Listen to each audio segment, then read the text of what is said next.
ইসরায়েলে operation true promise 3 চালাতে পুরোপুরি প্রস্তুত ইরান।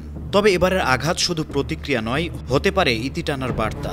ইরানের সংবাদ মাধ্যম মেহের নিউজের এক প্রতিবেদনে বলা হয়েছে, সোমবার তেহরানে সাংবাদিকদের মুখোমুখি হন ইরানের সেনাবাহিনী প্রধান মেজর জেনারেল আব্দুল রহিম মুসাভি। তিনি জানিয়ে দেন, ইসরায়েল যদি আবার কখনো ধৃষ্টতা দেখায় তাহলে দাঁত ভাঙা জবাব দেওয়া হবে, আর সেটা হবে অপারেশন ট্রু প্রমিস 3।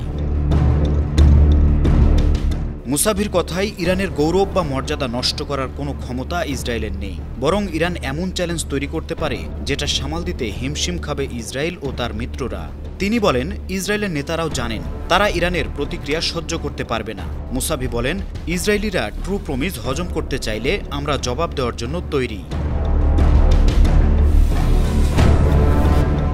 গেল বছরের সেপ্টেম্বর ও অক্টোবর মাসে ইরান দুটি নজিরবিহীন সামরিক প্রতিরোধ করেছিল, অপারেশন ট্রু প্রমিস 1 এবং ট্রু প্রমিস 2।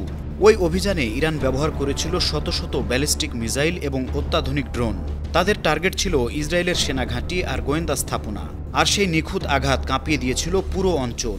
ইরান তখন বলেছিল, এই আক্রমণে তারা সামরিক শক্তির মাত্র অল্প একটা অংশ ব্যবহার করেছে।